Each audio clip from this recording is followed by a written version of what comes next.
Hello everyone, welcome to biology class. In this class we are going to see 11th standard botany chapter 2 plant kingdom. In the previous part of the video we have seen in detail about algae.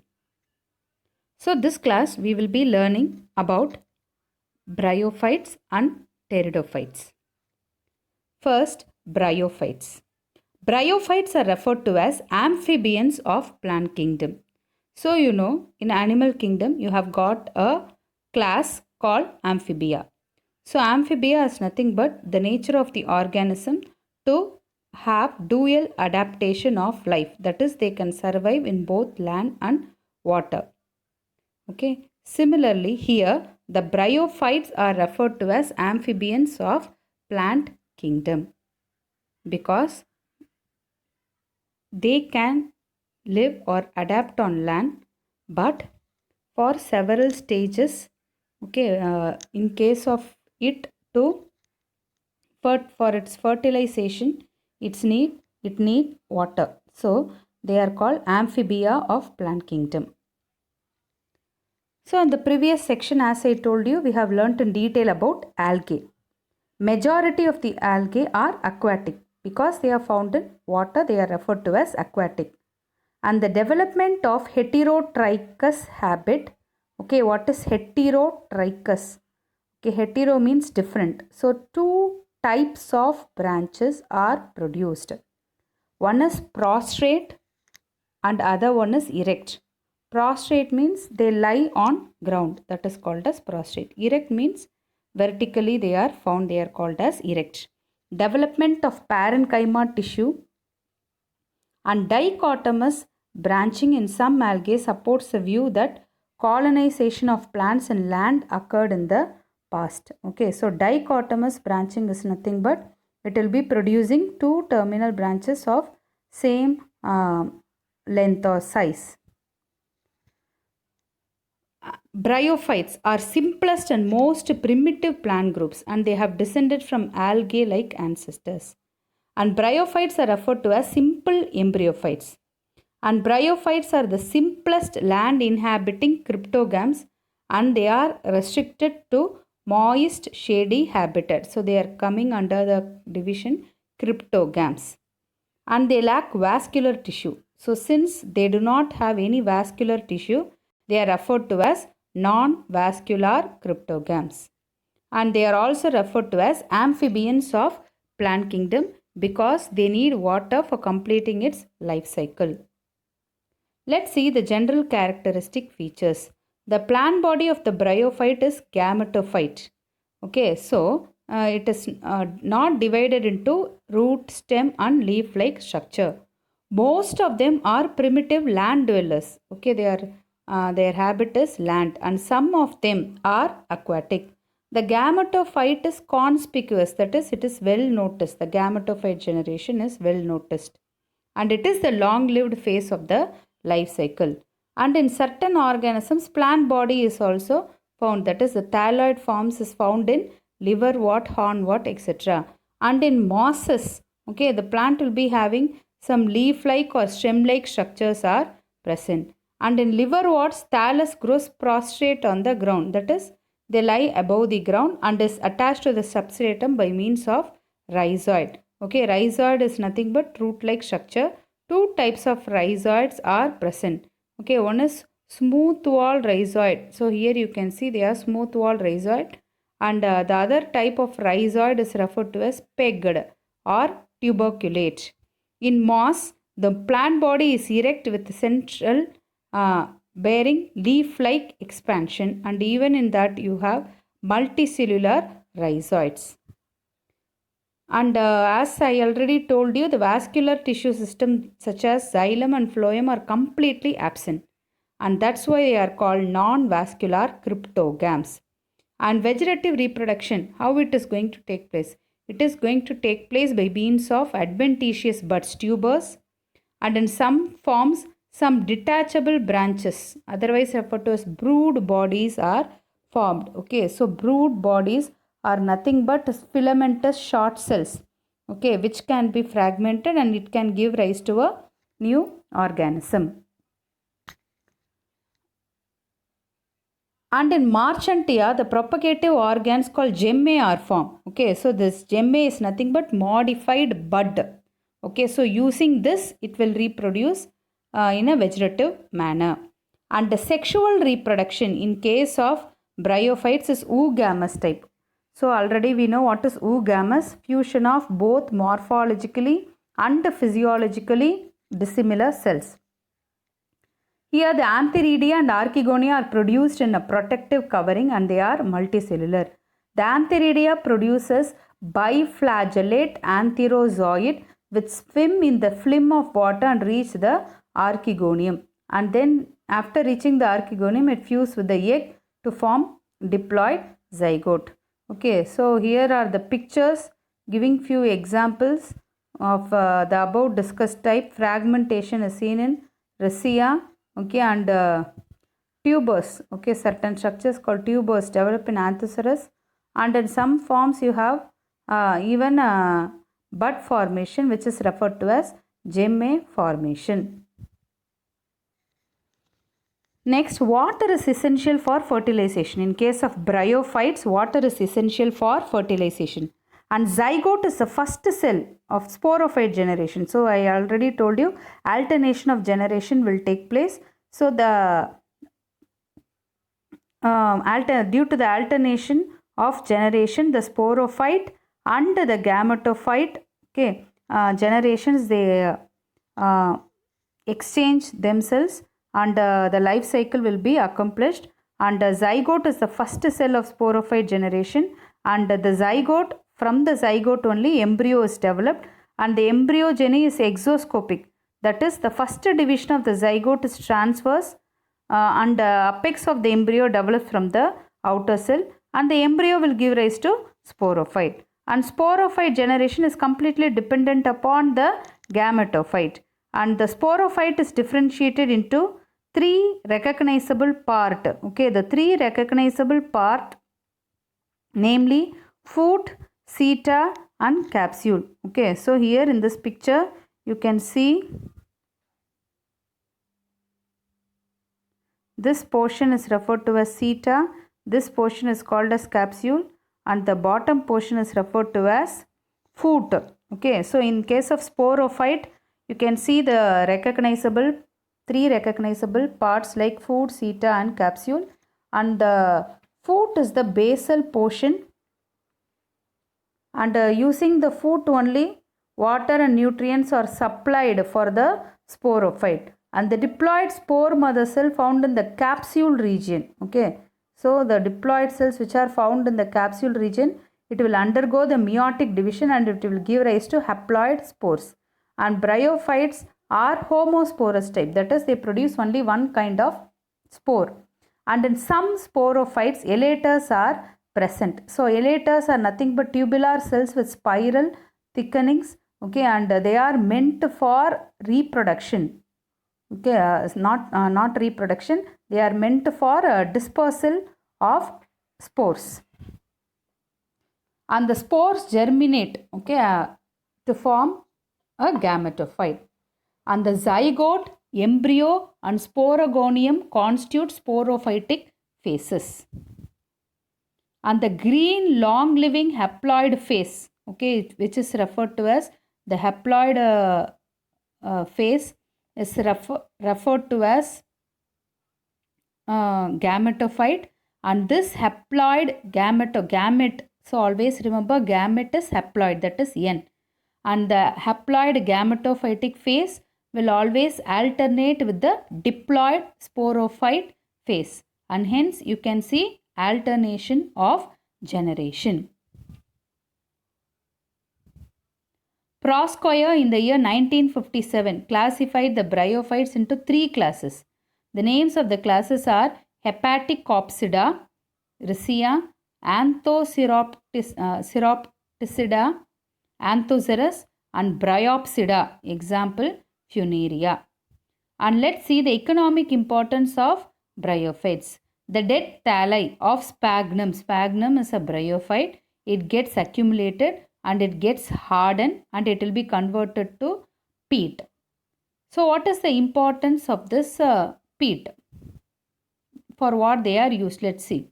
In northern Europe, that is Netherlands, peat is used as fuel, okay, in commercial scale. And apart from this, the nitrates, brown dye, tanning materials, etc. are derived from this peat. Sphagnum and peat are used in horticulture. Okay, so to grow the ornamental plants, fruits, etc. horticulture, and this is used as packing material. And why sphagnum is used as a packing material? Because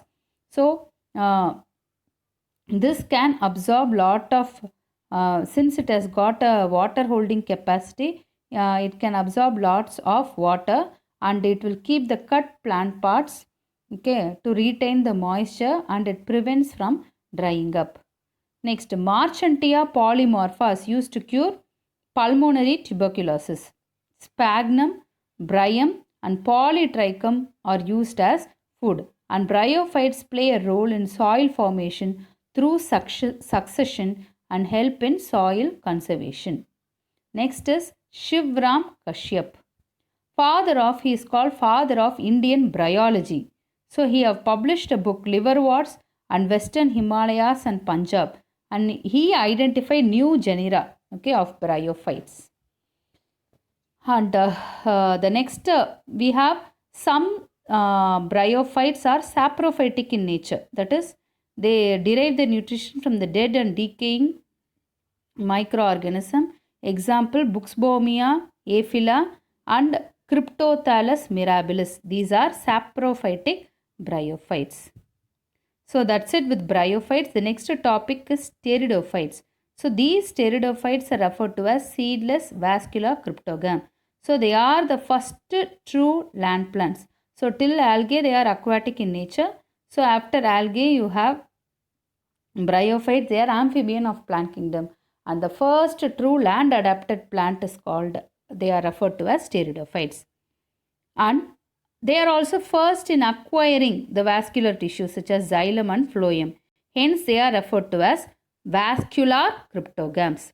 Club moss, horsetail, okay, quillworts, water ferns and trees, tree ferns belong to this group. So here you can find club moss, horsetail ferns. So these are all belonging to the group Pteridophyta. And pteridophytes are the vascular cryptogam, and they are abundant in the Devonian period of Paleozoic era. So in that particular period only the pteridophytes were very abundant, and the plants are mostly small and they are herbaceous, and they grow well in moist, cool and shady places where water is available. Let's see the general characteristic features of pteridophytes. The plant body. So in case of bryophytes, the plant body is referred to as a gametophyte. Okay, that gametophyte is the dominant phase and it alternates with the sporophyte phase. Similarly, here the sporophyte phase is the dominant one. Okay, and it is going to alternate with the gametophytic phase. Here the sporophyte is differentiated into root, stem and leaves. So like that you can see the structures, and leaves show monopodial or dichotomous branching.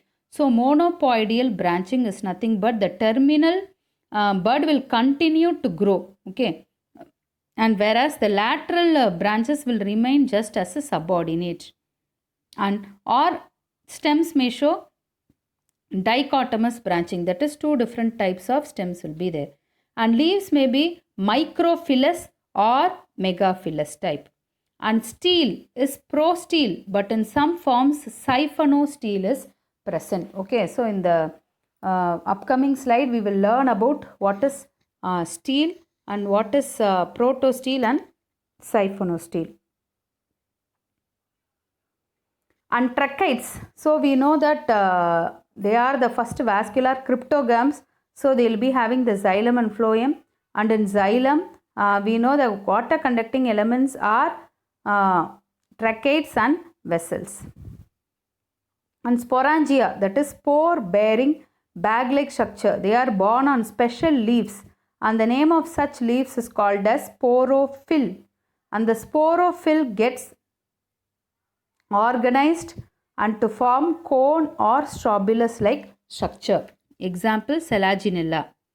And the other characteristic features, they may be homosporous, that is produce only one type of spore, or it can produce two types of spores. That condition is called heterosporous, and the condition is heterospory. And this heterospory is the origin of seed habit.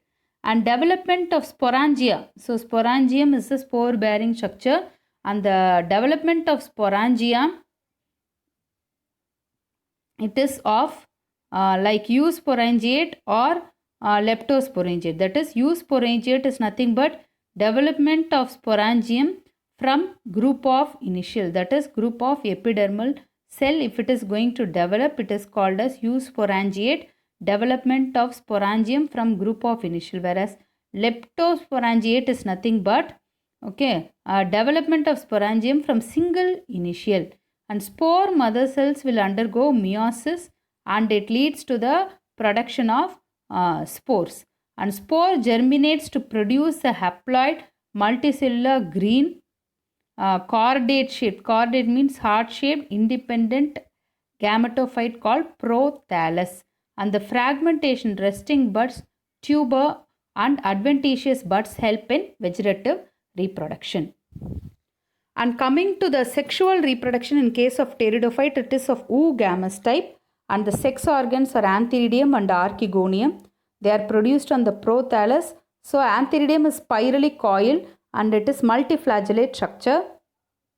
Okay. So whereas in case of archegonium, it is flask shaped.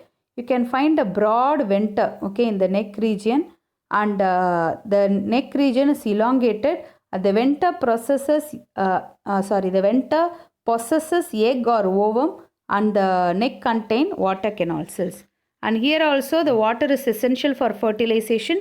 After the process of fertilization, diploid zygote is formed, and it will undergo mitotic division to form embryo. And pteridophytes show two important processes. One is apogamy and one is apospory. So both are important for the alternation of generation of its life cycle. Apogamy is nothing but the process of developing haploid embryo without the process of fertilization is called as apogamy. Again, I repeating, process of developing haploid embryo without fertilization. The next is apospory, production of diploid gametophyte from diploid sporophyte is called as apospory. Reimer in the year 1954 proposed a classification for pteridophytes.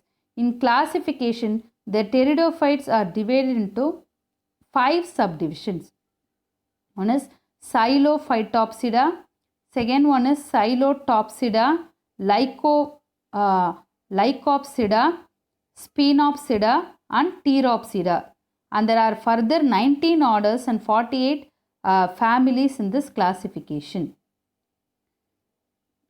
Do you know the success and dominance of vascular plant? How they have got succeeded, and from that how the higher plants were evolved. So everything is depending upon the circular and dominance of vascular plant, and this is due to extensive root system. The root system may be elaborate, extensive, and even the conducting tissues, and cuticle will be there to prevent desiccation. Desiccation is nothing but drying up, and stomata for effective gaseous exchange.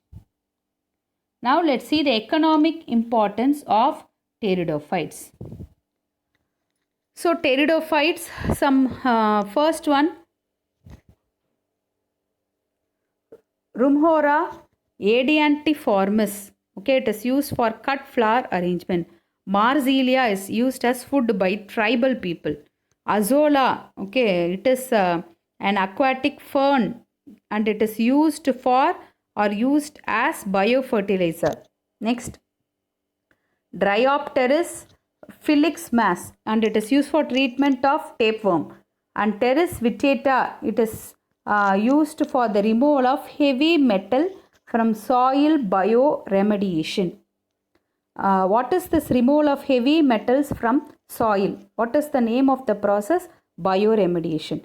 Bioremediation is a process of using microorganisms to clean up the environment. In such a way, So to remove the heavy metals from soil, a pteridophyte is employed, which is Pteris vittata. And pteridium species will yield green dye. And equisteum, the stems of this plant equisteum is used for scouring. Scouring is nothing but cleaning. Okay, so like especially this equisteum is used for cleaning of the wares, like the pot, pan, etc. can be cleaned, or the floor. It can be cleaned by using the stem of equisteum. And several pteridophytic plants are ornamental, that is grown for its beautiful leaf-like structures. Okay. The next last topic under pteridophyte is that we are going to discuss about the stele and its types. First, what is stele? The term stele refers to central cylinder of vascular tissue, and the vascular tissue will be consisting of xylem, phloem, and pericycle, and sometimes medullary rays with pith. Okay, so in the previous class, standard, you would have studied about the transverse section, okay, of the root stem and all. So in that manner, you will know what is xylem, phloem, pericycle, what are medullary ray and pith. Okay, and there are two types of stele. One is protostele and the other one is siphonostele. So first understand the basic difference between the protostele and siphonostele. So in protostele, the phloem surrounds the xylem. Okay, in that itself you have several types. Phloem surrounds xylem. Whereas in case of siphonostele, okay, here the phloem surrounds xylem means here the xylem will surround the phloem. Okay, that is called as siphonostele. And there are different types under protostele like haplostele, actinostele, plectostele, mixed protostele. First one, haplostele. The xylem surrounded by phloem. So in general, the xylem surrounded by phloem is called as haplostele. Example, Selaginella. The second one is actinostele. Actinostele is nothing but star shaped. Okay, xylem core is surrounded by phloem. So this is called as actinostele. Let's see the diagram. Okay, so this is the different kinds of stele. So we have seen a protostele. So protostele is nothing but the xylem will surround the phloem. Okay, xylem will surround the phloem is called as protostele. And the next, there are different types. Haplostele we have seen, actinostele, that is star shaped. Here you can see in this diagram. Okay, so star shaped xylem core surrounded by phloem, actinostele.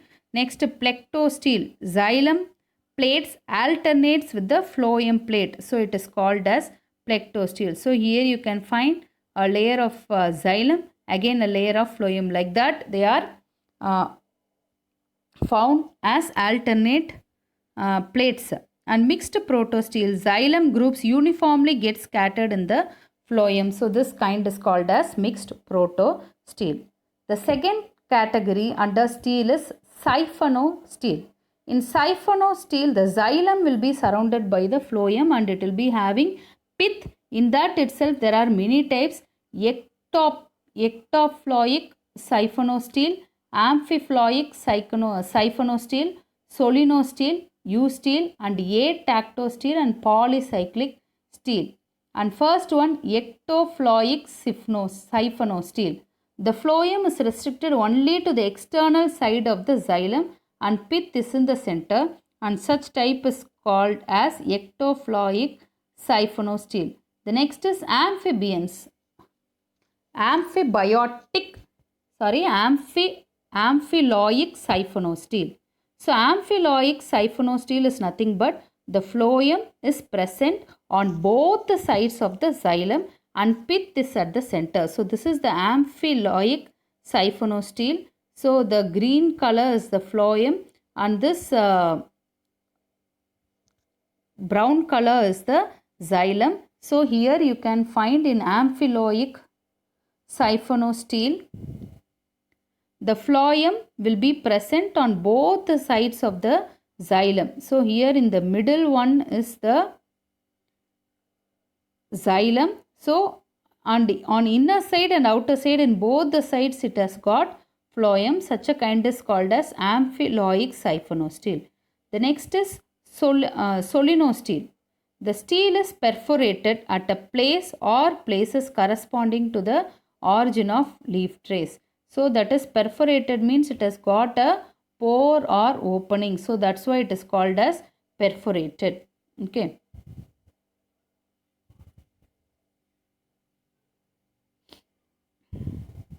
So that is solenostele. Under solenostele itself you have different kinds. Ectoploic solenostele, that is pith center, xylem surrounded by phloem. At amphiphloic solenostele, pith is the center, the phloem is present on both the sides of the xylem. Next, dictyostele. The stele is separated into several vascular strands. Okay, so different vascular strands, and these vascular strands are referred to as meristele. And the next is eustele. The stele is split into distinct collateral vascular bundle around the pith. Example, dicot stem. Atactostele. The stele is split into distinct collateral vascular bundles and are scattered in the ground tissue. That kind is called as atactostele. And the next one is polycyclic stele. The vascular tissues are present in the form of two or more concentric cylinders. Okay, for which example is pteridium. So the same thing what I have told now I have given in these two pages. So that's it with the end of today's class. Meet you in the next video. Thank you.